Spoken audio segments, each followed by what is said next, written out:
Welcome to this video on the coronavirus and how to boost your immune system, brought to you by the College of Naturopathic Medicine.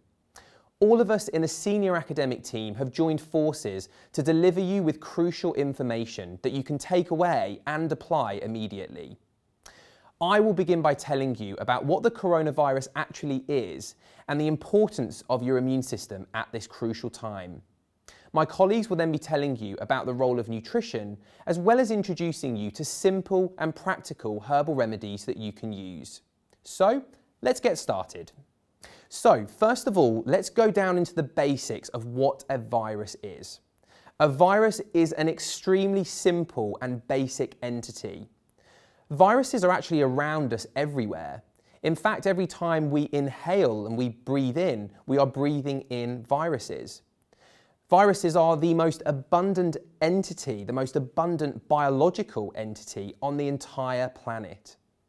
So already I want you to think, if we are breathing in viruses all of the time, why aren't we ill all of the time? Why aren't we infected all of the time? Well, one of the main reasons for this will be the immune system. Your body has a very clever defense strategy to stop you from becoming ill and infected. And a lot of this lecture today will be looking at how you can support your own body's defences. The other thing to consider is that viruses come through all different types and species. Some viruses are potentially more dangerous than others. Some viruses are perhaps more intelligent than others. So some of the viruses that we do interact with might just pass by and might not really have any luck causing us disease, but some others might potentially be more harmful. So let's think about what a virus is actually made of. It is very simply made up of genetic material such as DNA, and it is surrounded by a coat of protein. And that's it. It is very simple and it's very, very small. That is one of the reasons that viruses can sometimes be difficult for your immune cells, those soldiers in your body, to go and identify and then destroy and overcome. Just to put this into perspective in terms of their size, you can fit about 500 million viruses that cause the common cold onto the head of a pin. So they are extremely small and you can't see them with the human eye. So they're very, very difficult for you to actually see in any way. Now, what viruses do is that they hijack your own body cells. They can't replicate themselves. So what that means is they can't just create their own colony. They need to hijack your body cells so that then they can start creating more in terms of numbers. Now, we want to obviously stop that from happening. And once again, it's the immune system that stops that from happening. So think of these viruses trying to hijack your own machinery, your own cell machinery. And by doing so, they can then start to create more in terms of their own numbers. Now, like I said before, viruses are everywhere around us. We have documented about 5,000 in detail, but we know there are many more hundreds of thousands of viruses out there.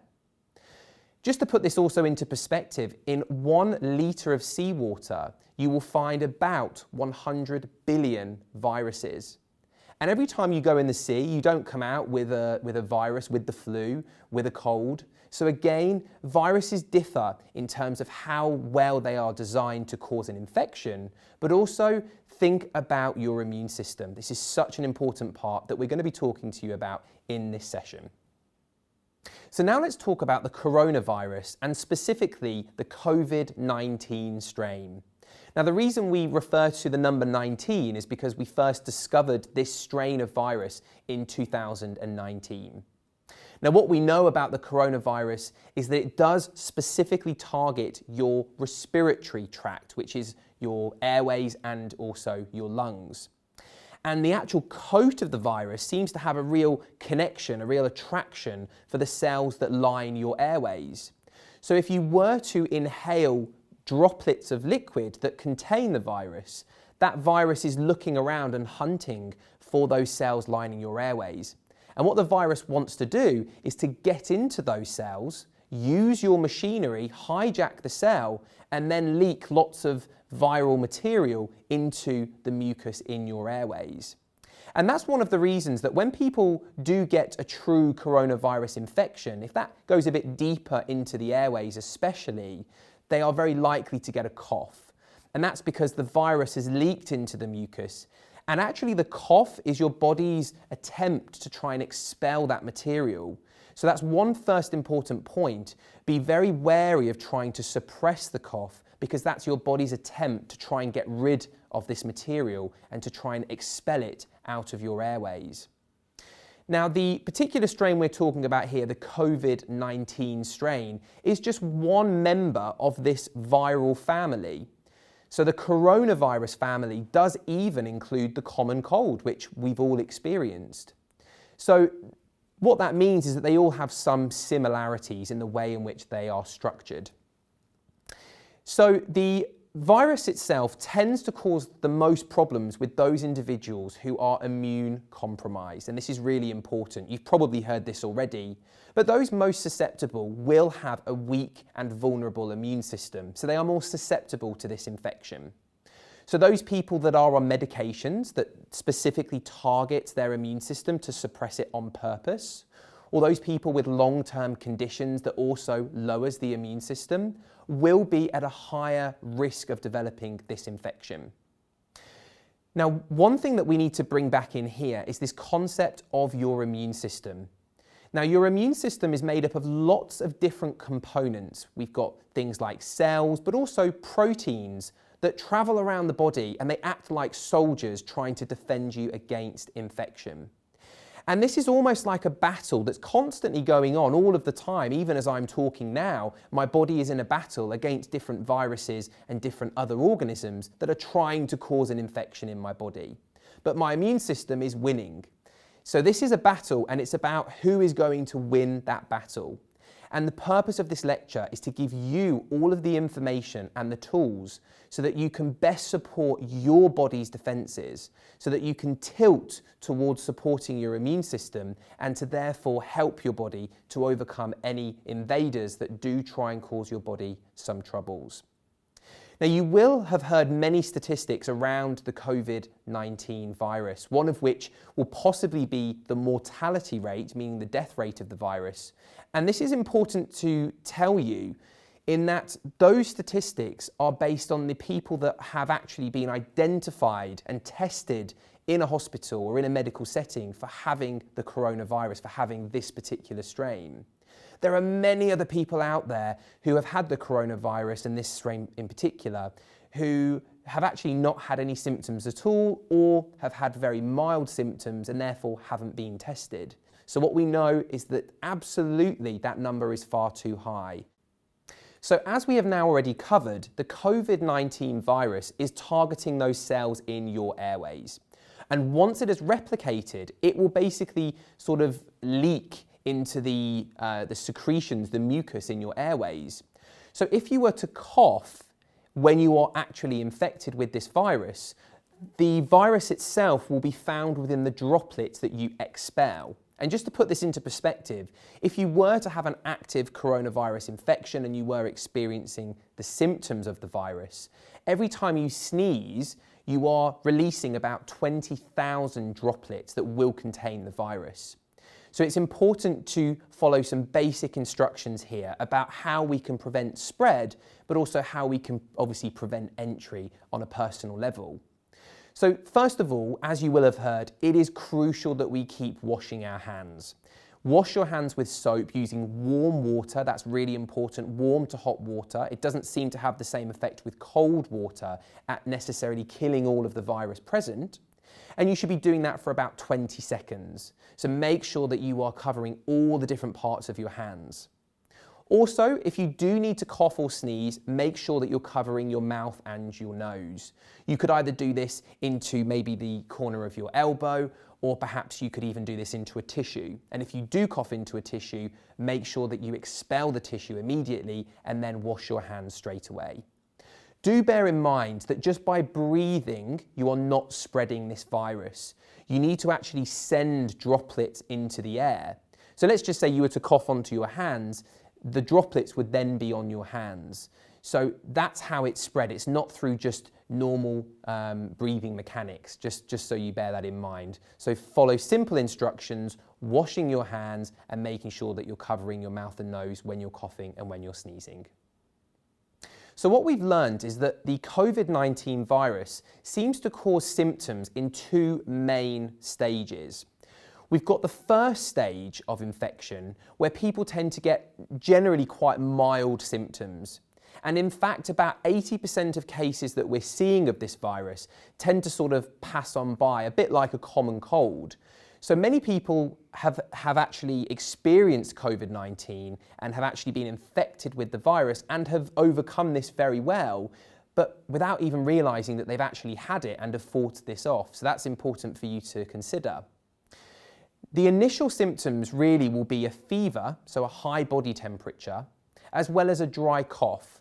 And that's because the virus starts irritating your airways and your body is trying to push things out of the airways as best as it can. At this point, people might start also getting some chest pain as that virus may start tracking a bit deeper into this system. And as a result, it may also cause a little bit of shortness of breath. Most people will go through phase 1 and often go through phase 1 very lightly. So people will often go through with very few symptoms. If an individual progresses to phase 2, it means that the virus has gone deeper into the airways. This generally means that it's gone down into the air sacs of the lungs and the tubes right at the end of the lungs, and it could lead to the symptoms of pneumonia, which is an actual lung infection.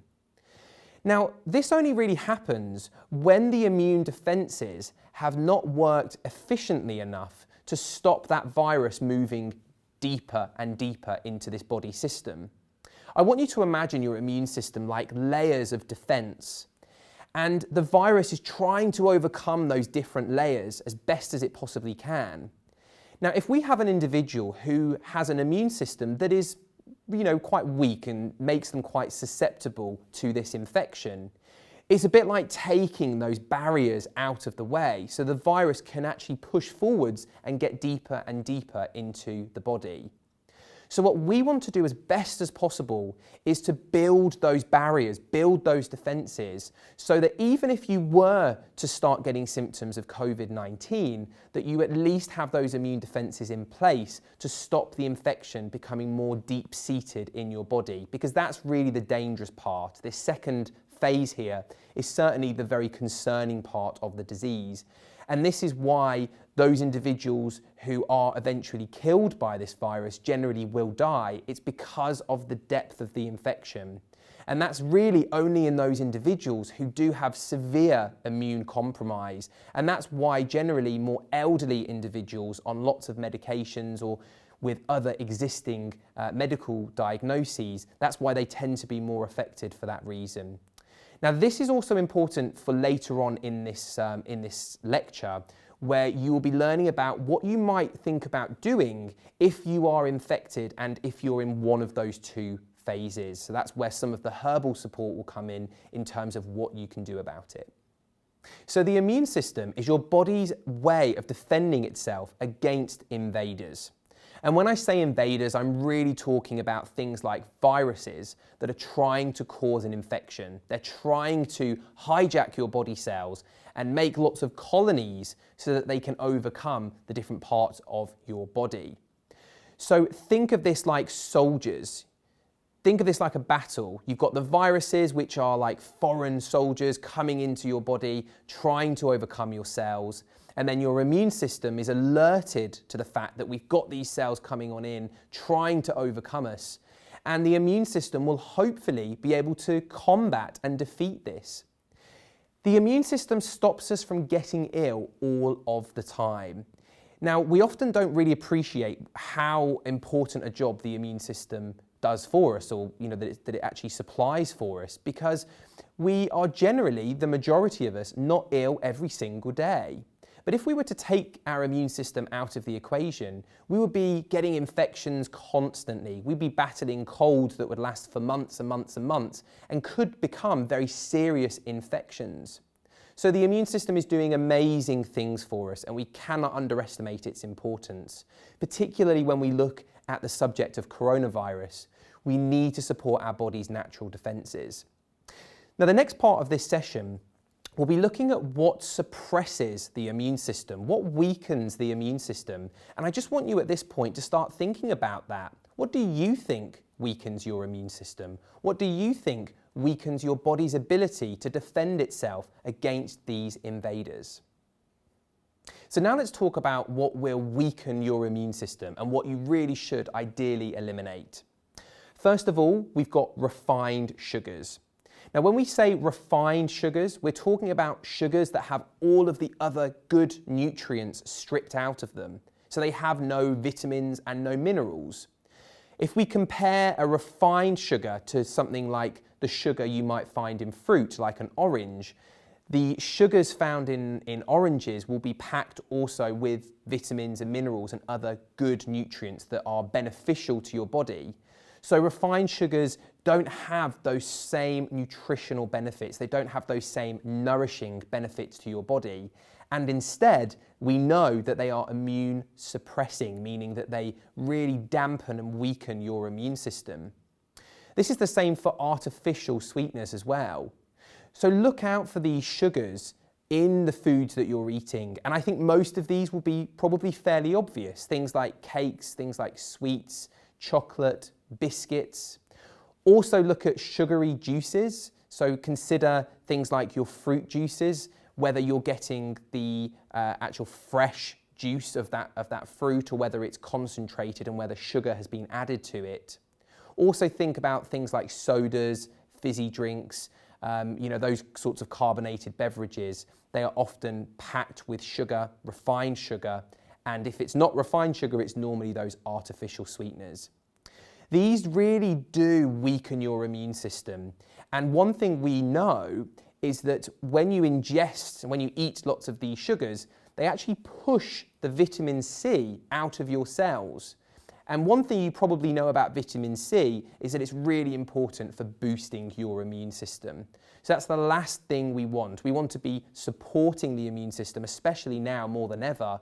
So make sure that you try and eliminate those. Next up, we've got coffee. Now, coffee is important because your body will absorb coffee quite quickly, which is why if you do drink coffee, you feel the effects of it quite rapidly. The problem is that your body will absorb coffee so quickly that it prioritizes getting the coffee that you've drunk over any other nutrients that you've eaten. So it's really important that you try your best to eliminate those to ensure that your body can best absorb those nutrients from your foods. Then we've got cigarettes and alcohol. Both of these bombard the body with toxins. And that overwhelming sort of abundance of toxins that floats around and circulates around the body can also impair the immune system. And again, coming back to this point of what we should be doing now more than ever, we need to think about supporting the immune system rather than impairing it. So make sure those are cut out. We can also think in this point about dairy produce, so things like cow's milk, cow's dairy products. And the reason this is important in relation to COVID-19 is that dairy products are mucus forming. So if you've got a coronavirus infection, this particular strain, as we've already discussed, one of the symptoms would be the cough, as the virus creates lots of mucus once it leaves the cells, having created lots of colonies. So one thing we don't want to do is create an ideal environment, an ideal home for that virus to live in. And dairy products make mucus that's also quite sticky, which again makes it more likely that whatever is present is going to be a bit more difficult to actually expel from your airways. So take those on board, make sure you do your best to eliminate them. So other examples of what also weakens the immune system includes junk food. Now, I think the name junk food probably tells you what you need to really know. Junk food doesn't really have any good nutritional value for us. It doesn't really have any benefits to our body at all. So junk food is high generally in these refined sugars that we've just discussed really weaken and deplete your immune system. And those really important nutrients like vitamin C, which is so crucial for us. But also junk food tends to be very high in processed fats. And what I mean by that are fats that are damaged, fats that are unhealthy. And when we ingest them and they start traveling around our body, they can start damaging cells and they can start really depleting the effectiveness of those immune cells. We should also consider processed meats. And when I say processed, I mean meats that have been modified to basically extend their shelf life. Now, when we have this modification process, there are lots of things added into the meat that make it, unfortunately, very unhealthy. These include things like additives. These also deplete the immune system. We should also be thinking about how we are preparing food. Now, by microwaving food, we're introducing a means of cooking that will deplete that food of the nutrients within it. We want to make sure that however we're eating our food, we're not doing that. We need to extract those vitamins and those minerals because that's ultimately those are the ingredients that really feed our immune system. And finally, we've got a point here about using alcohol-based mouthwashes. Now, the alcohol in some mouthwashes we think might be quite damaging to the antibodies, which are these little immune defensive soldiers that we find within our saliva. So if we're sort of washing this mouthwash around our mouth, then the alcohol content might have an impact in that immune defense that your mouth has. Now, given that this is an infection that enters generally through the nose or the mouth, it makes sense to really optimize this area of defense so that our body is best positioned to try and fight off anything that we have perhaps either ingested or inhaled. Now, one fact that I find is just amazing in relation to the human body is that 70% of your immune system is located within the gut. Now, that's quite incredible, 70%. What that tells us is something very simple. Good health in the digestive system, in the gut, leads to good immune health. So if we're trying to support the immune system, we really need to make sure that our digestive system is working and functioning at its absolute best.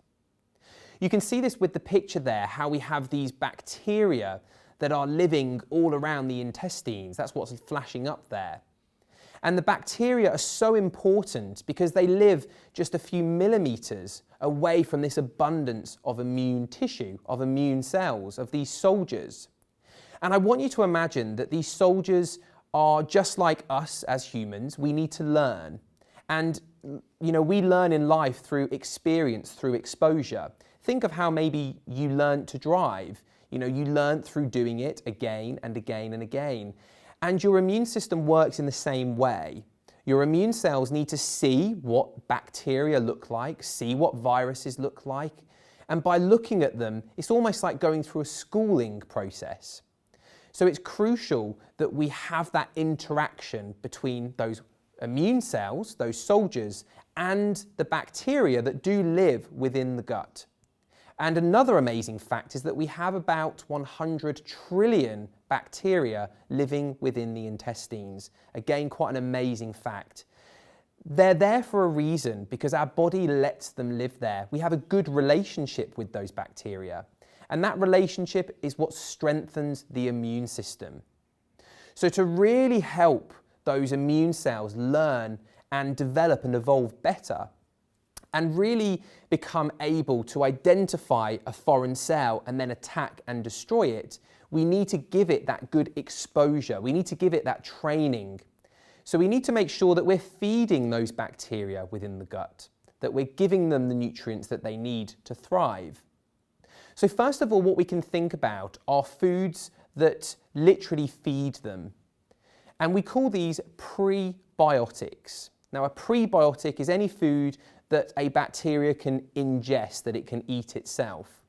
Now, many of you probably eat prebiotics anyway, but this is the perfect opportunity to start increasing your intake of prebiotic foods. Things like garlic, onions, leeks, oats, chicory, which is a really great prebiotic, as well as asparagus. It's important that you consider how you are cooking those, if you're cooking them, because to some degree you might actually damage this sort of prebiotic content if you overheat the food. So make sure that you're not throwing in garlic when you're cooking and you're completely obliterating it. You need to make sure that you're being a bit careful if you are using this within the cooking process. We've then got foods that you may have heard of called probiotics. Now the probiotics are the actual bacteria. These are the living organisms that flourish in their trillions within your digestive tract or within your intestines. So by giving somebody probiotics and by feeding your own digestive system with these bacteria, you are best supporting this part of your body. So your probiotic foods would include things like sauerkraut, coconut kefir, miso, kimchi, and also kombucha. So these are great ways of really feeding your gut with healthy strains of bacteria. So I now want to talk to you about this concept of the terrain. And when I say the terrain, I'm talking about the environment. I want you to imagine what your body's internal environment is like. Is it healthy? Is it unhealthy? That's basically what we're getting to. Now, this concept of the terrain was first developed by a French scientist called Antoine Béchamp. And he said that disease occurs from within the body rather than from outside it. And he said that if you were to get something like a viral infection, that's the after effect rather than the actual cause. He said that the cause of a viral infection was the fact that your body, your environment, was allowing the virus to cause an infection, if that makes sense. So it's the end result. And this is useful because if we think about this idea now of our bodies trying to defend ourselves against infections, we've got to make sure that we optimize our terrain, our environment. We need to be as healthy as we can possibly be so that we don't have that after effect of the viral infection. That is not obviously what we want. So an unhealthy terrain will be formed by things like a lack of good food, a lack of clean water, a lack of exercise, a lack of movement generally. So what we want to do is create a healthy terrain, a healthy environment. And we've already started to talk about it, and that's what the majority of the rest of this lecture is about. It's about what you can do to nourish your body. We don't want to be polluting our body with toxins. We don't want to be, feeding our body with harmful substances. And we certainly want to ensure that we are giving our bodies the very best opportunity to defend itself against the invasion of viruses. And in this case, obviously, we're talking about the coronavirus. At a time when people are more concerned than ever about suffering from a disease, it is vital that we remember just how good our body is at healing itself. Never underestimate the body's power and its ability to fight off things like infections. We must ensure that we feed our body with the right ingredients so that it can fight off things like viruses.